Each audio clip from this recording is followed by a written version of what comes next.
Okay, welcome to another edition of Playfly Playmakers. I've got two esteemed colleagues here today, both relatively new to the Playfly family, and would love to get into a discussion about a lot of things today. But I think first and foremost, I'd be remiss if I didn't just get a quick intro from each of you and a little bit on your background. And maybe we'll start with Nick. You've been in the company a little bit longer than Paul, so we'll give you the nod out of the gate.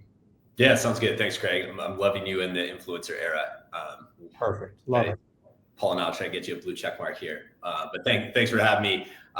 So Nick Cartan, I oversee all commercial strategy across the Playfly commercial ecosystem, and been here a little bit over a year now.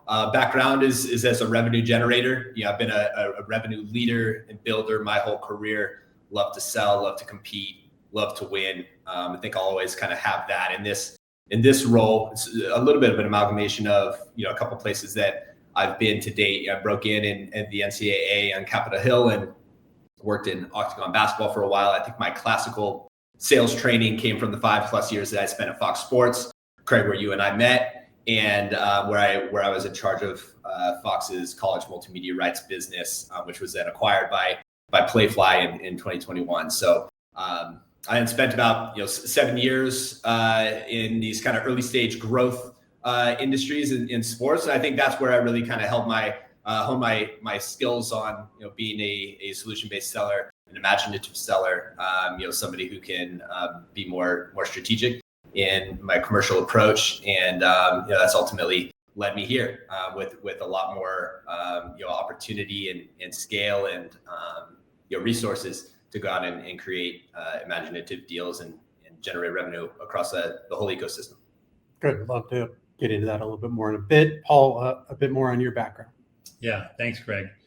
So yeah, Paul Asencio, EVP of Global Partnerships here at Playfly. I'm about 4 months in, I would say. New York-based guy, born and bred in Brooklyn, New York. You didn't have to say that, Paul, by the way. I think the crowd's going to know. Yeah. Born and bred in New York, but started my career with the New York Mets. And I was with the New York Mets for 17 years. That's where Craig and I met when SNY, Sportsnet New York, kicked off, and HTS was a big partner of ours with SNY. Left the Mets and went to Fanatics for about 2 years in a business development role. Then went to the UFC and was there leading their global partnerships group for about 5.5 years. And then most recently, before I came here, was with Williams Racing, the Formula One race team. Always been in a partnership, revenue generating capacity throughout just under 30 years that I've been in sports. So it's been a great journey for sure. Good. All right. Well, let me frame this for our audience today. Obviously, with the backgrounds, they probably can tell where we're going to go. A couple of very commercially oriented folks that have deep connections in the marketplace, and hence why they were attractive to get into the Playfly family and ecosystem. So let me sort of lead out of the gate right now on just a very broad level. What's happening in the marketplace? How are brands looking at sports? How are brands looking at the areas that we thrive in sports? Give me your sort of general sentiment of what's happening. I'll open it up. Let one of you take it and run with it. I'll jump in for a minute. So look, I think as we all know, right, the world in sports is changing. I don't want to say every day, but a lot more frequently than when we started this 2 years ago, 3 years ago, 10 years ago. For sure, it's changed so dramatically. And I think that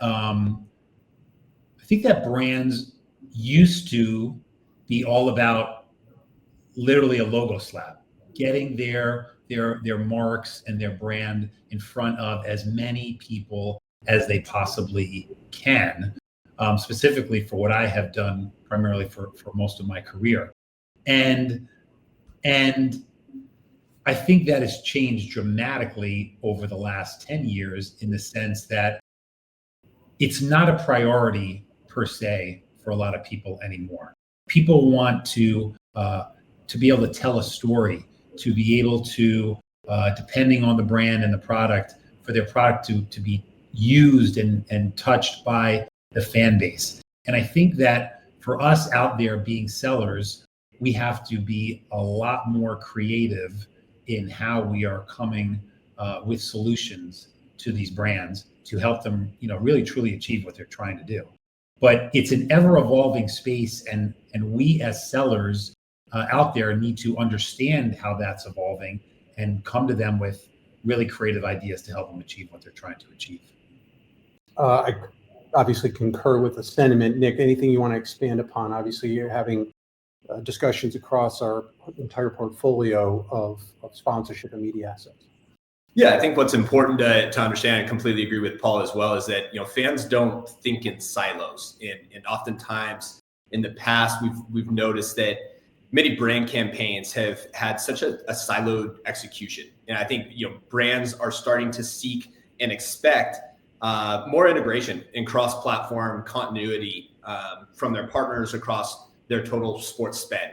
Look, there's an old adage that reach is easy and engagement is hard. And I'm biased, but in a world where capturing a consumer's attention is as challenging as ever, sports, especially live, non-skippable sports, is king. And I think the reason why live sports has ascended above just about every other form of entertainment is because of the loyalty and the passion and the consistency that fans deliver. Our data shows that this rooting fan is probably the most valuable and desirable consumer segment in the world. And because of that, it can be extremely competitive and crowded and expensive for a brand to engage with those fans. But the sophisticated brands know that buying eyeballs isn't enough, and impressions don't equal impact. Impact comes from the stories and the moments that drive conversation, that drive emotion, that drive memories, and opportunities for more long tail brand value. So I agree with Paul. I do think that the next kind of big opportunity is turning those live moments into a more ownable brand moments. And in order to get there, brands need to think beyond just exposure and rating points. And I think the future will demand a much more integrated approach. And we're seeing that in the market and the needs of our clients every day. So you just touched upon a word that is certainly in vogue right now about being integrated.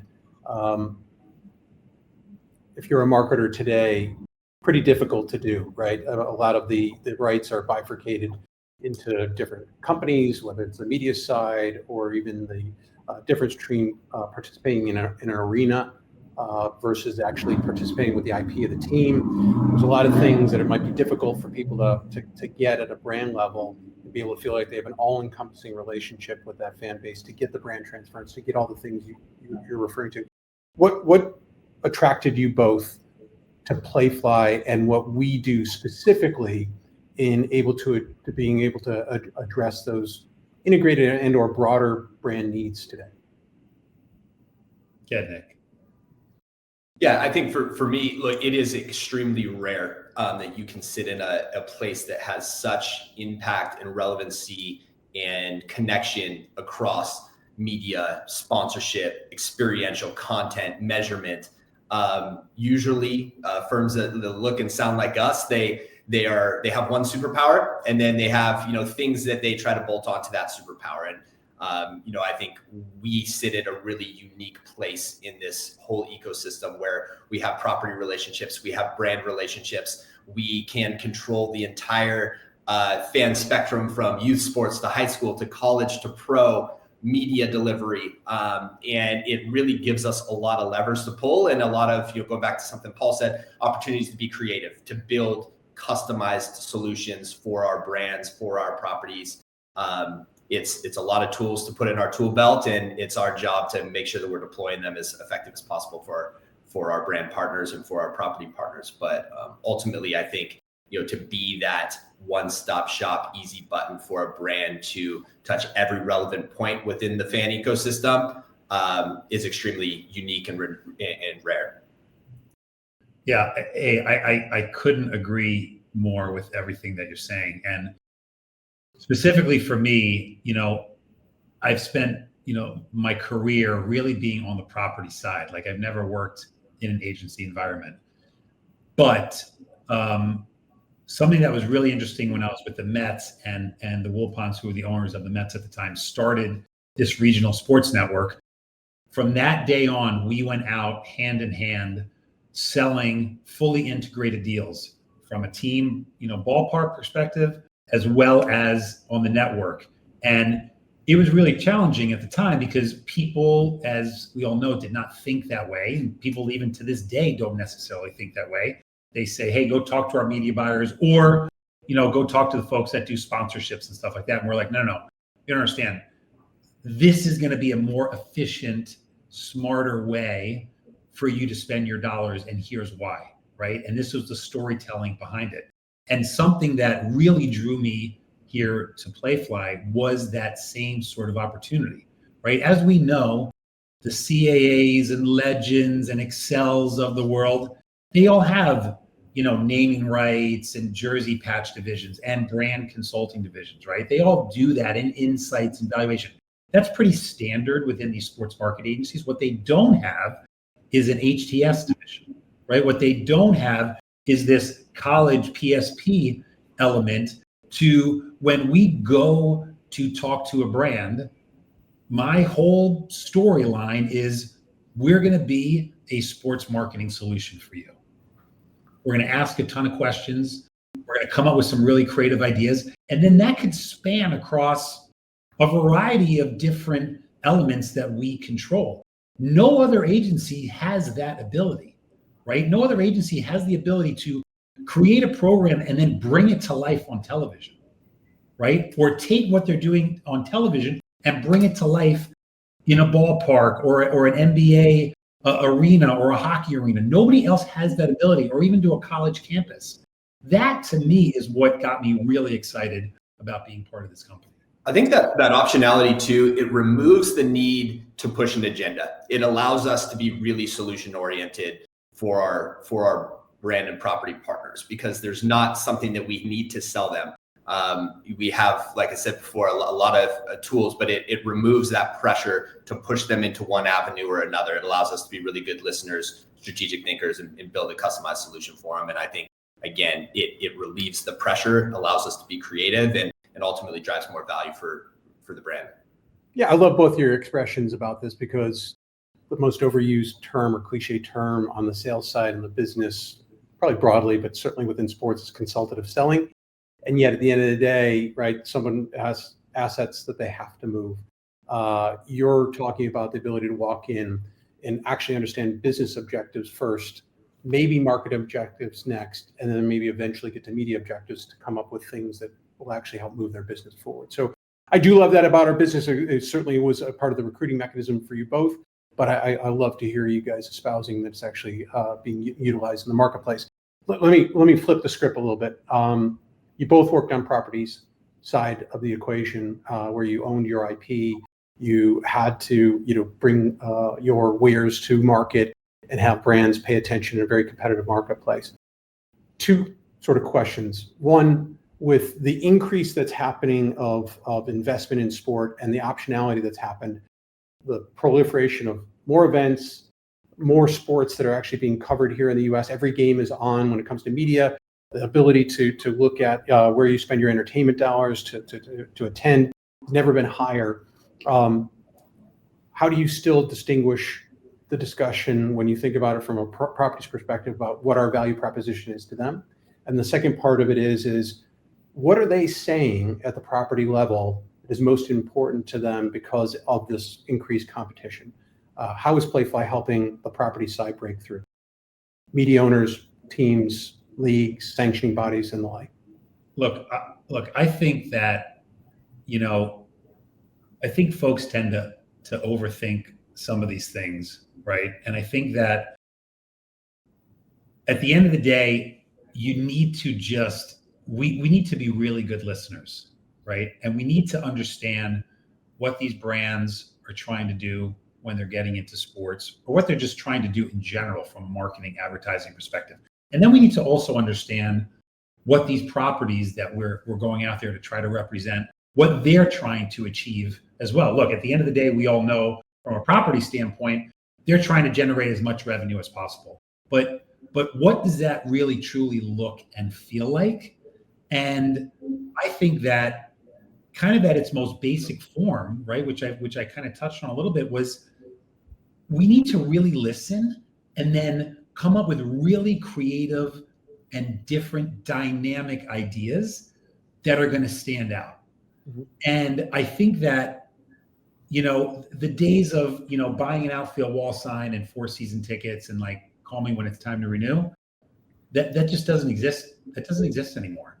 And what I'm saying, it takes time and effort and energy, more so than just trying to sell that sign with 4-season tickets. But more times than not, throughout my career and my most recent years, brands will say these words of, wow, you actually listen to what we're trying to do here. Mm-hmm. And you come to us with ideas to help us do it. Like they actually appreciate that I was listening and took that back and didn't just throw them in this cookie cutter idea and then just change the logo and go present to the next guy, right? That's, I think, one of the biggest things that these folks are looking for. Yeah, I would say fans are the most valuable thing to any property. And the deeper they understand who the fan is, what they do, they can control the entire fan experience and ecosystem. Like that is the currency that is driving these brands, creating more revenue opportunities, allowing them to push their fan deeper into their fandom funnel. There is a difference between a fan that moves to north side of Chicago and they attend a Cubs game and sit in the bleachers and that's kind of what their friends are doing, and the guy who has a Harry Carey tattoo and named his dog Ryan Sandberg and lives and bleeds 162 of Cubs baseball. And they are trying to understand who those people are, identifying what are their consumption habits, how likely are they to spend their money here, and here. How do they want to receive the information? Do they want their own customized game recap that's sent to them after that pushes to their phone? Do they want to buy this jersey instead of that one, or come to this game instead of that one? Fan data is the most valuable currency that I think any of these properties can have in our ability to help connect the dots of this is who your fan is, and this is a brand that's interested in reaching that fan. And then that's what Paul and I do all day is we build that machine that connects those dots in a really effective, measurable way. But these fans are going to be there for 30, 50, 70 years. And we need to make sure that we're keeping them in a place where properties can monetize them and get to know them and evangelize that fandom to others. Yeah, I know in our walls, we talk a lot about the fact that there could be wrong turns now for a brand to invest in sport. It's not all created equal. And that data component you just talked about, Nick, last, I think is the key. And had Greg Lieben, our head of insights, on recently and talked a fair amount about that. And I love the fact that we use the data-led narrative to help people make the right decisions through that, whether that's through our advisory team and the consulting side of our business with Michael Newman and Dan Parisi, or whether that's sitting in our sales side with you guys. But the idea that people are going to be investing is not really in question anymore. It's now about, again, the effectiveness. I think that's all that you two are talking about. Couldn't agree more. Let's think about this maybe from one other angle. We have a relatively cluttered marketplace. John Landgraf on the TV side of the equation years ago at Fox talked about peak TV and the idea that maybe that TV had sort of, I wouldn't say jumped the shark, but got to a level where there's so much. How could any one single entity stand out? We're sort of coming to that point, I think, in the sports equation here in the US. Not on commitment from sports fans, but the idea, again, where are they going to spend their time? What do you see or what do you like about our model that's going to help someone understand that there's certainty and you're not really looking at this as an expense, but an investment? Nick, do you want to lead? Yeah, I mean, to me, sports, with all of these decisions that people can make to spend their time, sports is the one consistent driver of attention. And I think many sports sponsorships, media, costs are going up. It is more competitive. It is more crowded, without a proportional rise in measurable value. And I think, it is, brands are demanding, stop accepting exposure as just being enough. The price of these things, they were requiring a return. And that's not just in sports, that's everywhere. And I think sports delivers that consistent return, because it has so many touch points, because of its, how long it is, how its consistency throughout the calendar year. We know that that's where people tune in. We know that it's non-skippable. We know that those opportunities are becoming less frequent, and that we're getting a lot smarter about how we're measuring these fans, and the kind of attention versus attribution. You see across, every other, the digital space, I think, especially, where we are tracking every single thing, and sports still dominates live attention, but attribution and conversion tools sort of lag behind maybe digital media. So in a world where every ad dollar is being tracked by Meta or Google, sports needs to close that attrition gap. And brands are demanding that. But I think the consistency of sports on a night-to-night basis makes it stand out across every other opportunity. And look, just to add to that, as we know, right, I'm a massive Mets fan, right? Nick loves the Giants. Craig, whether it's Iowa or whoever other pro teams he loves, right? We know, the Bills, yes. We know that fans are insanely passionate about their sports teams and their franchise. Win, lose, draw, whatever it may be, right? Positive, negative. They have an emotion that is being conveyed or growing with this team that they grew up watching or that they've become a fan of.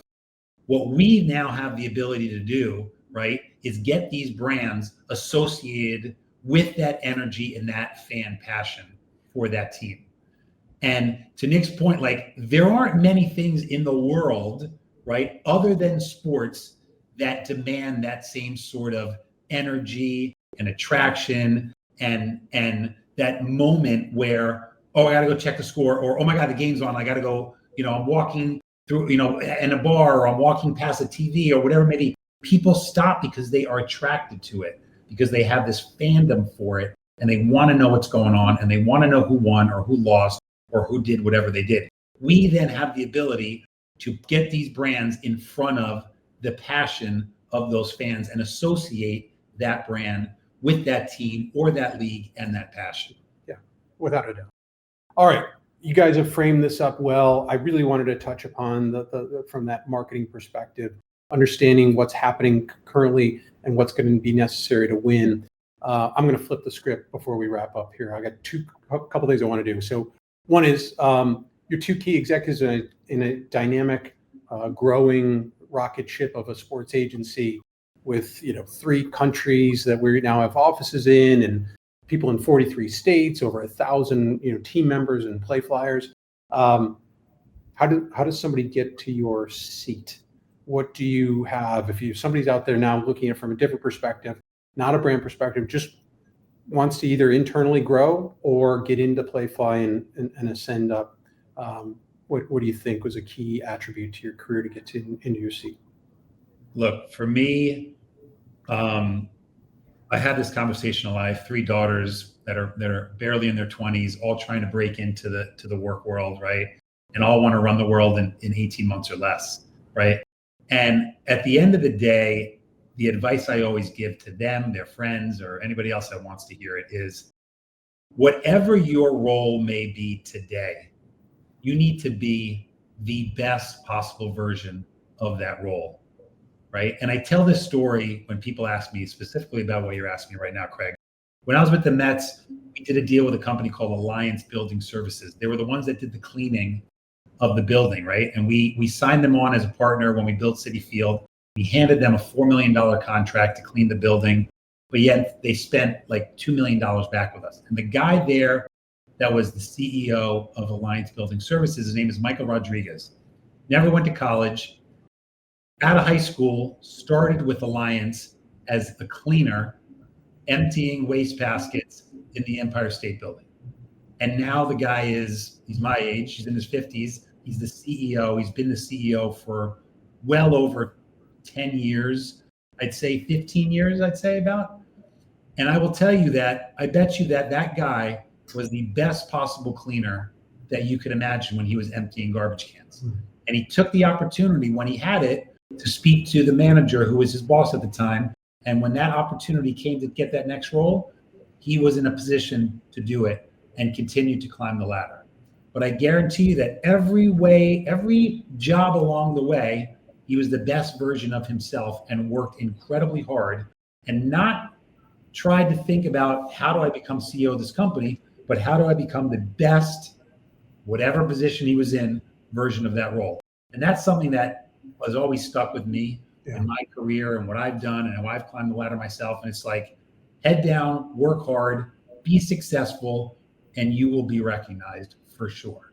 That's great. Love the story. Love the philosophy there. Nick, what's your take?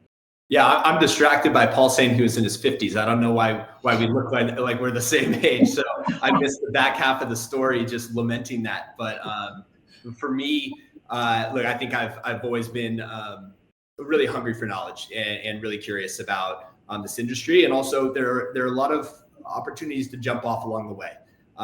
Could be plenty of reasons why you would opt out of wanting to pursue a career in sports. But if you really want something, you keep going. And I think, my story is one of opportunity and one of taking advantage of, the opportunities when I had them. I think I've always tried to learn more about the business that I'm in beyond my role, asking questions, taking meetings, trying to understand how revenue is generated. That was kind of my early ticket, to the left side of the freeway was my ability to generate revenue. And I think it doesn't matter what role you're in. You don't need to be a salesperson. You don't need to be the archetype of a salesperson, but understanding commercialization, understanding how companies make money has allowed me to position myself to gain the skills that I knew that I didn't have, seek them out to try to, create more value around my own capabilities, but also blooming where you sprout. And I think that's where Paul is getting at too. Like, do the best job you can in the job you have, keep your network open. And I do think that in this world where we are today in sports, talent gets recognized, results speak for themselves. And there are opportunities to advance and ultimately, kind of get to where you want. And I feel like I'm still on that journey, not at all satisfied with where I am today, and continuing to move forward and gain new skill sets and, better my value proposition, for my own career and just, a thirst to learn more about this industry. I feel like I'm learning every day. You're not taking my seat yet, Nick. So just stay where you are at. I do love the curious-minded philosophy. I do think that's a great piece of advice, especially for someone younger in their career, to get the worldliness and really understand not what you're doing, but why you're doing it. Thank you for that. Quick hitter. One-on-one basketball. Couple good athletes here. Who's gonna win? Dude, did I not mention that I grew up in Brooklyn playing hoops on the streets of Brooklyn? Not on the West Coast or the Midwest. Come on, guys. You've got reach on you, though. But it's a no-brainer. I'm jumping over both of you. You may be taller, but there's no chance you guys got hops. I'm just saying. I'm not going to challenge Paul's physical acumen on that. I'm a 3-and-D guy. I think people know that about me. I'll make the right play, make the right pass. I'm going to get the ball and I'm going to try to push it, because I don't want to get in a half-court set against Paul. So I'm gonna push it, try to get to the rim. All right. I hear Paul's the winner. I concede a concession by Nick. So I'll take it. All right. Thank you, guys. Final thing. Prediction. Brand world's changing. You just talked about it for a good bit here. Changing at a rapid pace, even with some probably having difficulty keeping up with. What's your prediction if you had to say 2026? What does the world look like compared to what it looks like now? Any additional changes you foresee? Nick, do you want to lead out? Yeah, I think, look, I'm going to go back to the importance of data. I'm going to go, brands will be experiencing these moments that fans are having right now. So, I'm going to date myself, but probably humiliate myself. But you think back to some of the most iconic brand moments in sports history. Brandi Chastain's goal in the Rose Bowl in the World Cup, 1999. Or Tiger Woods' chip in on 16, where the Nike ball is just rolling. Like, brands are going to want to be a part of those moments. It's not going to be enough to be adjacent to them. They're going to want to be a part of the moments that become, it's beyond marketing at that point. Like, that is cultural immortality, and they're going to position themselves to be a part of the moments that fuel those memories. We're going to help them get there, but I think that is going to be what they're seeking. They're going to seek to be a part of those iconic moments that last in memories of sports fans forever. I mean, so incredibly well said, and I couldn't agree more. I think what it's on us and this organization is, how do we put brands in the best possible position to be there when that time comes? Yeah. Be incredibly creative and dynamic in, the thought process and the ideation of putting brands in those positions, so that when that does happen, they're right there for it. Reach, engage, monetize, and measure. So I love it. Yeah, I think that measurement side of the equation, undoubtedly, if you think about the deal flows and the money flows today, a lot of money moving out of traditional media because of lack of engagement on entertainment programming by consumers. And so it's moving into other spaces, sponsorship in sports in general, certainly one of those. But that idea that that's going to be an unmeasured expense is really unlikely. ROI has been a cliche acronym for a while, but I think you're going to see that ramp up for certain. So again, thank you for joining me on Playfly Playmakers. Both executives here making a big impact early in their Playfly careers, so couldn't be more pleased to be teammates with you both. Thanks for joining. Thank you. Thanks for having us.